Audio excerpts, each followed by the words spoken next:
Can Google finally fix one of the biggest complaints about Pixel phones, battery life and charging speeds?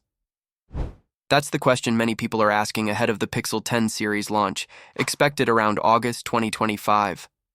This year marks a major milestone for Google. It's the 10th generation of Pixel phones. And by the sound of early leaks, they aren't treating this like just another update. We're expecting 3 models: the regular Pixel 10, the Pixel 10 Pro, and the larger Pixel 8 10 Pro XL. One of the biggest changes being discussed is the new Tensor G5 chip. Unlike previous versions that were co-designed with Samsung, this one is reportedly built entirely in-house by Google and manufactured using TSMC's 3nm process. What that means for users is potentially better performance and longer battery life, even if the actual battery capacities don't see massive increases. Speaking of battery size, the Pixel 10 and Pixel 10 Pro are both expected to come with 4,700 mAh batteries. The Pixel 10 Pro XL could go a bit further with a 5,060 mAh cell. These numbers aren't huge jumps compared to the Pixel 9 series, but because of the more efficient chip, users might still notice longer use between charges. The improved efficiency isn't just about the new processor. There's also talk of Google switching from Samsung's modem to the MediaTek T900.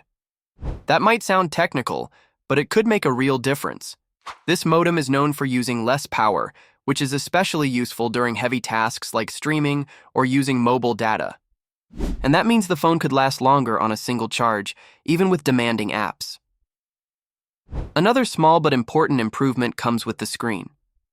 The Pro and Pro XL models are expected to have LTPO displays.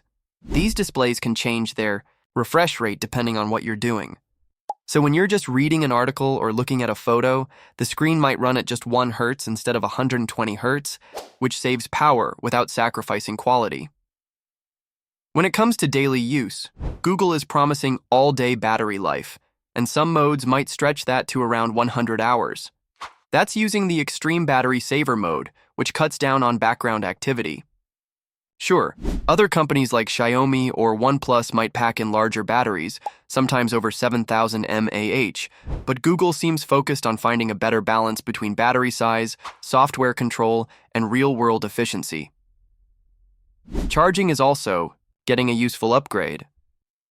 All 3 Pixel 10 models are expected to support the QI2 wireless charging standard. This new version makes charging easier and more efficient. It uses magnets to help your phone snap into the best position on the charging pad, which helps avoid slow charging due to poor placement.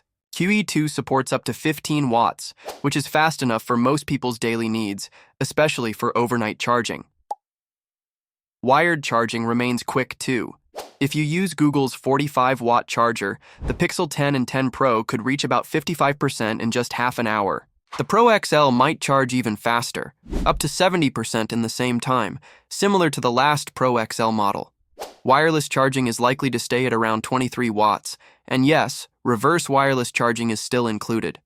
That means you can top up your earbuds, or even another phone by placing them on the back of your Pixel, possibly at speeds up to 12 watts. Reverse charging via the USB-C port is also expected to continue. One thing Google continues to do well is supporting universal charging standards.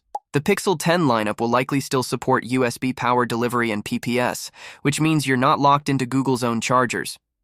Chargers from trusted brands like Anker, Ugreen, or Baseus should work just fine, as long as they match the correct power output.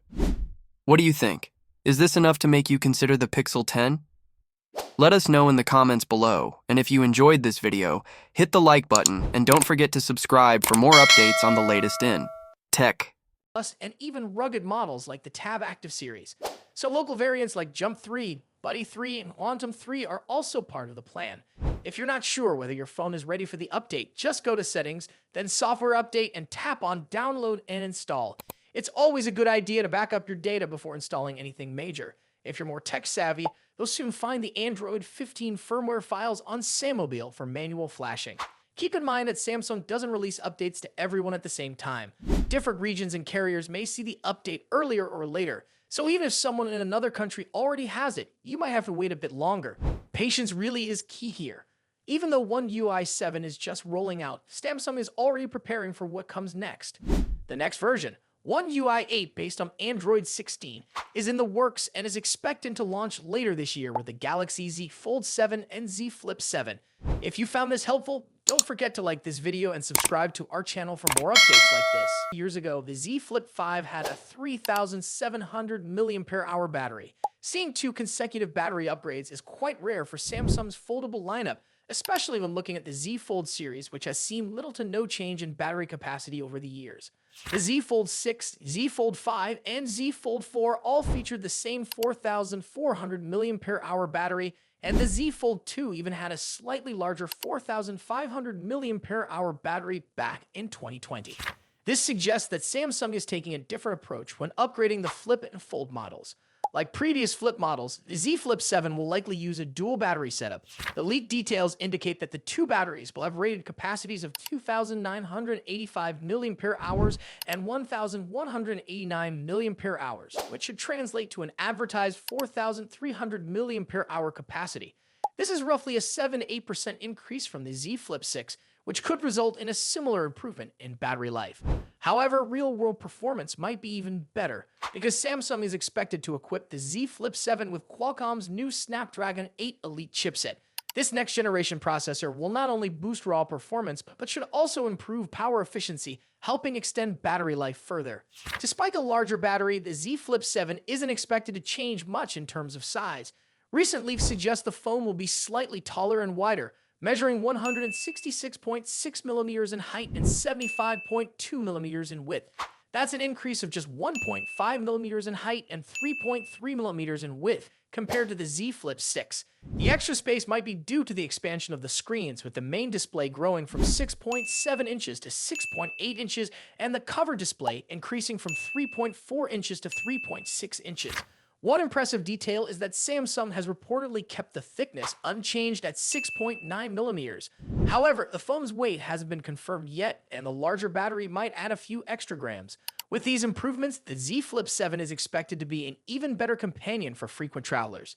It should last longer on a single charge, meaning less time spent searching for a charger. Battery life has been a key selling point for Samsung's flip phones, but there has always been room for improvement.